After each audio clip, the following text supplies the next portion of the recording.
Há pouco punha a questão das turmas, que foi o trabalho que a Nova fez relativamente observou, não é? Quer explicar um bocadinho? Claro, Em vez de explicar eu. Pronto. O ideal seria termos um laboratório onde pudéssemos experimentar todos os tipos de turma, grandes, pequenas, com mais ou menos deste tipo de alunos, etc. Ora, isso não acontece na realidade. Há alguns projetos que tentam fazer isso, há o Star Project nos Estados Unidos que tentou fazer isso, mas em Portugal não tem sido muito possível enveredar por esse caminho. Portanto, o caminho que nós adotámos foi olhar para a base de dados que a DGEC nos disponibilizou, que nós denominamos por MISIC, segue os alunos, já temos mais de 10 anos dessa base de dados, seguimos os alunos durante o seu percurso em escolas públicas do continente, sabemos as escolas onde estão, as turmas onde estão e que professores estiveram. E a partir daí tentamos construir um modelo estatístico que tome em conta o facto dos alunos não estarem distribuídos aleatoriamente pelas escolas e, por sua vez, também provavelmente, não é o foco do nosso trabalho, mas provavelmente também não estarão distribuídos aleatoriamente dentro da escola pelas turmas de um dado ano de ensino. O que é que isso significa? Significa que, em algumas escolas, mediante as características dos alunos, as características individuais dos alunos ou dos pais dos alunos, cada aluno tem uma probabilidade diferente de entrar na turma onde chega, finalmente. Há aquela ideia das turmas que têm a letra A, a letra B, a letra C serem diferentes. Eu não estudei isso em concreto com os meus orientadores, mas o que nós vemos é que faz diferença controlar para a não aleatoriedade da distribuição dos alunos pelas escolas e dentro da escola pelas turmas. Mas após controlarmos isso, nós vemos que o efeito médio do tamanho da turma é não significativo, ou seja, não é diferente de zero. Isto com a ressalva que é preciso ter, como a professora Cláudia Serrita estava a dizer, eu estou a falar do aluno médio numa escola pública no continente, no ensino regular. Não quer dizer que não haja outros subgrupos em que realmente haja um efeito. É um efeito médio, não estou a olhar para a heterogeneidade desse efeito. Portanto, isto para alunos do segundo ciclo e do terceiro ciclo em Portugal.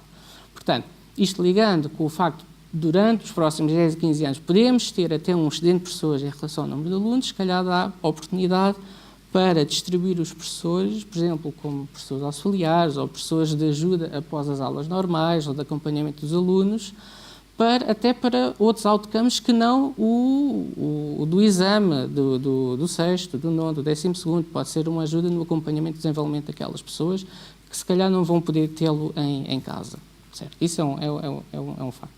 Mas, pronto, voltando então à composição das turmas, se do lado do tamanho da turma nós não identificamos nenhum efeito, do lado da composição nós já identificamos alguns efeitos.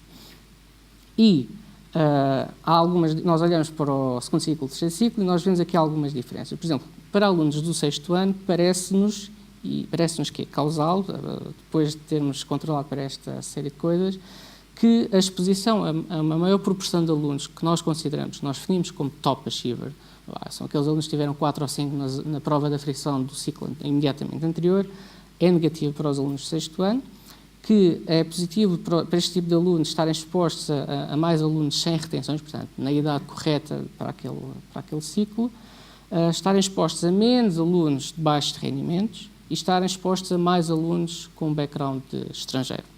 Isto para o sexto. Para o nono ano, nós vemos que, por sua vez, é positivo estar expostos a uma maior proporção de alunos top achiever, o que difere dos do sexto ano, mas o resto repete. É positivo estar expostos a mais alunos sem retenções e positivo estar exposto a menos alunos com baixos rendimentos. Agora, é extremamente complexo retirarmos daqui regras simples do género devemos separar os alunos todos devido ao seu achievement, ao seu baseline achievement, ou só devemos separar os alunos devido à sua condição socioeconómica, todos para um lado, todos para o outro. Não é. O que nós reparamos é que não há estas regras simples, mas é, no entanto, quanto possível, fazer um ranking de alocações. O que nós pegamos, no passo seguinte, nós pegamos numa escola concreta que nós definimos como a mediana da escola do segundo ciclo em Portugal e fomos ver, naqueles 111 alunos, pelas aquelas 5 turmas, se nós tivéssemos distribuído os alunos de outras maneiras. E nós apanhamos 30 e tal mil outras maneiras diferentes, podíamos ter distribuído aqueles alunos. E depois de termos identificado os efeitos causais da composição de turma, sabendo as características de cada aluno e em que turma em que cada alocação eles foram calhar, nós conseguimos calcular um valor que sumariza o bem-estar da escola para cada uma das alocações e a partir daí fazemos o ranking e realmente vemos que há diferenças. Ou seja, É possível criar alocações que criam outcomes nos exames nacionais melhores que outras alocações, mas não há regras simples. No entanto, isto que nós fizemos é possível de se fazer e é possível controlar ou, pelo menos, dar aqui um check às escolas daquilo que é que elas estão a fazer em termos de alocação dos alunos às turmas. E um ponto que nós, isto é mais recente, nós identificamos é que, por exemplo, o objetivo de minimizar o número de alunos que têm notas negativas nos exames nacionais, ou seja, que estão na zona de chumbar, é a nossa proxy para estar a chumbar ou não, esse objetivo de minimizar esses alunos nessas condições de chumbo parece ser muito bem descrito por aquilo que acontece na realidade, aquilo que nós vemos nos dados, o que é bastante engraçado, o que faz um certo sentido, porque mesmo os estudos que identificam um efeito positivo da redução de turma, os efeitos são contidos, ou seja, são de segunda ordem comparados com, por exemplo, o nível de educação dos pais, a condição socioeconómica que eles enfrentam na família e a qualidade do professor. Portanto, estes efeitos são de segunda ordem, mas se calhar são suficientes para salvar aqueles alunos que estão no borderline entre o passar e o não passar. No caso português, o que nós vemos é que não é tanto pelo tamanho da turma, mas é pela uma composição mais inteligente das turmas. Professor, faz sentido para si turmas de nível, em termos pedagógicos, pôr os meninos todos, os bons alunos todos para um lado, os maus alunos para o outro? Agradeço muito essa pergunta, porque pela primeira vez esta noite vai parecer que sei do que estou a falar. Isso é normal. Não, vamos lá ver. Acho que é um bocado como o professor João Firmino disse. Nós, nestas áreas, nós muitas vezes temos estudos correlacionais, mas há muitos moderadores entre variáveis. Por exemplo, se falarmos da questão... Já agora, como sei, as pessoas que estão aqui sabem, que como nestas áreas há imensas verdades absolutas, há imensa gente a ter razão. Uma altura em que eu tinha bastantes responsabilidades na área da formação de professores, e apareciam formações das mais estranhas, não é? Uma das coisas que eu fiz foi comprar um livro, que é este que tenho aqui, que se chama Visible Learning. Isto é uma síntese de mais de 800 meta-análises relacionadas com a realização académica, que é para ver isto, afinal, resulta, não resulta, como é que é. Se eu pensar só na questão das turmas de nível, por exemplo, ainda hoje estive a rever essa questão aqui, em relação às turmas de nível, parece que o chamado montante do efeito, ter a turma mais assim ou mais assado, é muito baixo, é muito pequeno. Curiosamente, ainda mais pequeno do que para o tamanho da turma. Esta questão do tamanho da turma é uma questão que tem muito a ver com a formação de escolas. Isto é, porque é que a humanidade resolveu fazer escolas? Curiosamente, por exemplo, se pensarmos que no final do século XVI, aqui nos países do sul da Europa, tínhamos 97% de analfabetos, e nos Países Baixos tínhamos 97% de alfabetizados, ainda não havia escolas, uma pessoa pensa, porquê? Por uma razão, porque uns anos antes o Martinho Lutero tinha pregado aquelas 95 teses na porta da catedral, e um dos pontos-chave era a tradução da Bíblia para as línguas nativas, fosse do aramaico, fosse do grego, para as línguas nativas. E aquela emulação religiosa levou a que aquelas pessoas, nós tivemos o azar de estar na Contra-Reforma, não é? Portanto, analfabetos até o século XX. Só agora é que estamos a deitar isso ao lixo por vontade política de ser diferente. O Napoleão também resolveu alfabetizar as suas tropas porque havia tenentes e até generais que eram analfabetos. E num exército que se expande imensamente, as comunicações têm que passar, não é? As escolas foram uma forma de... As sociedades já tinham percebido que era importante ter, alfabetizar, em primeiro lugar, e depois ir muito mais longe. E então, como é que se faz? Tem que se reunir grupos de pessoas em pequenos espaços.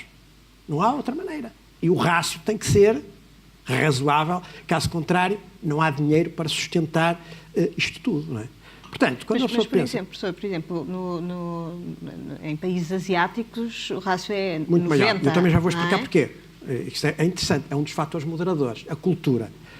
O que é que se passa? Nós juntamos as pessoas em grupos de determinados montantes. Já agora, deixe-me dizer-lhe, quando eu andava na escola, quando eu andava no liceu, em 1640, coisa de género, alguns de nós que estão aqui lembram-se que havia sempre o 40. O O 40 era o 40, não é? O aluno 40.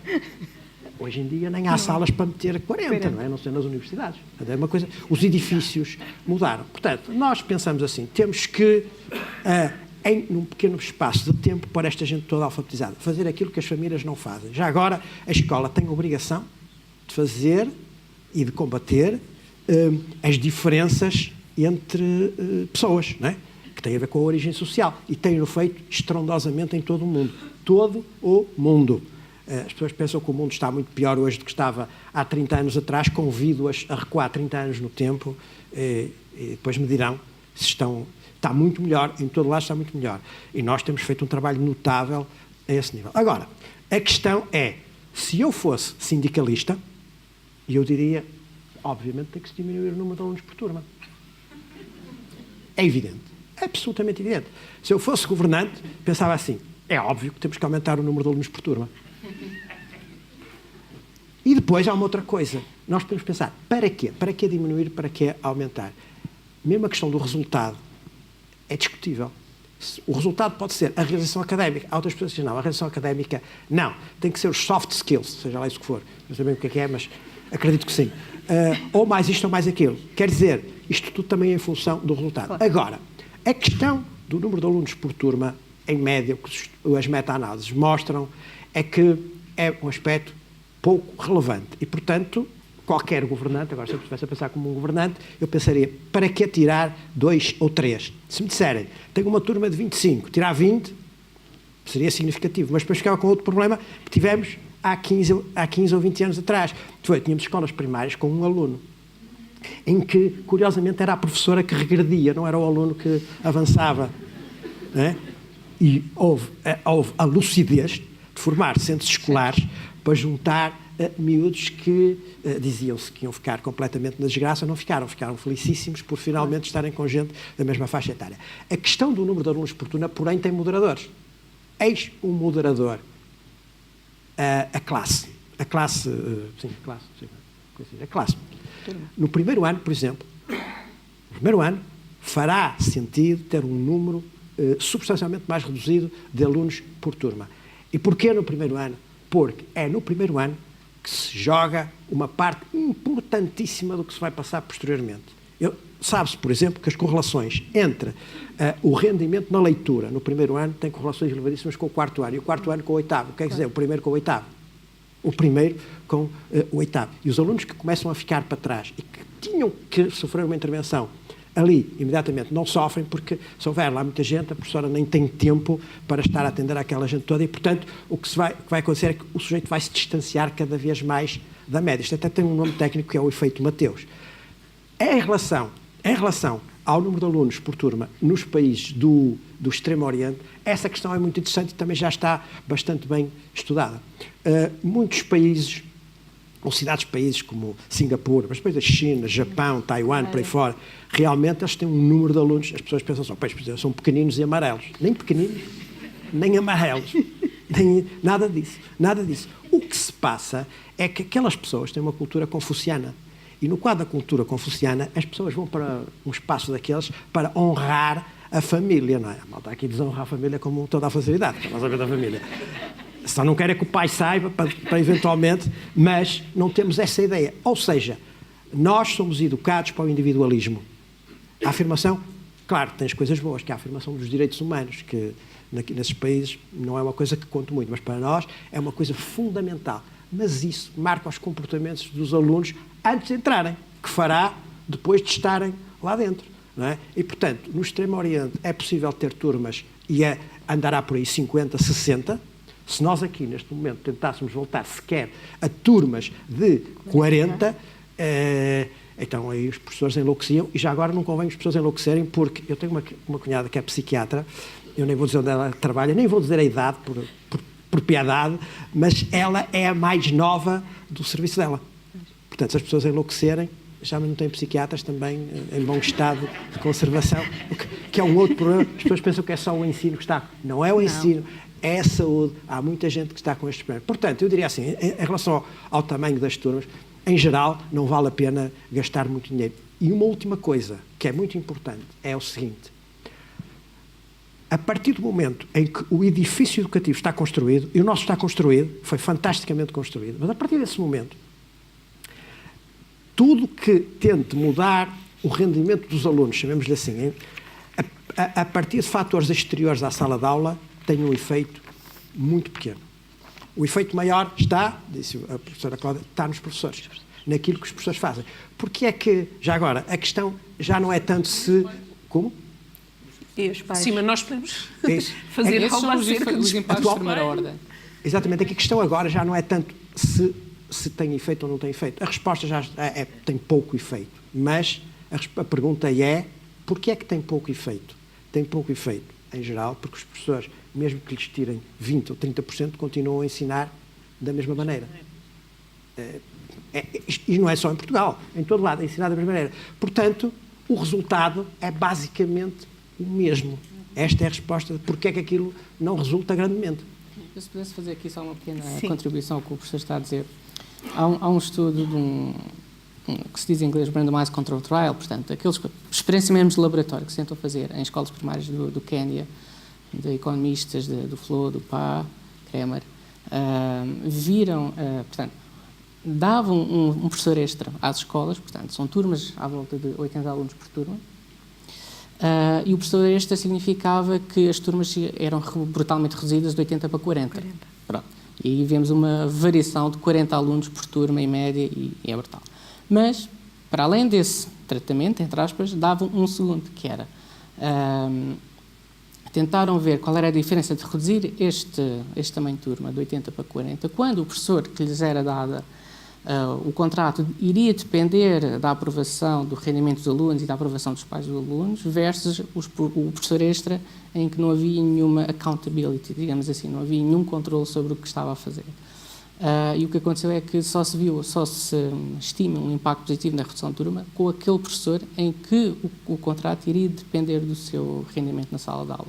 Eu sei que é difícil medir o contributo que um professor dá a um aluno, mas estar simplesmente a reduzir tamanhos de turma sem saber o que é que acontece, ou o esquema de incentivos que os professores enfrentam, é meio caminho para não vermos efeito nenhum. Eu sei que é extremamente... Polémico. É preciso ter pinças a falar no desempenho dos Exato. professores, no que eles contribuem para os alunos, seja só em termos de notas de teste, ou seja, outros outcomes fora do espectro de currículo, mas é preciso pensar nisso e é preciso juntar as duas coisas. Porque se ter só uma não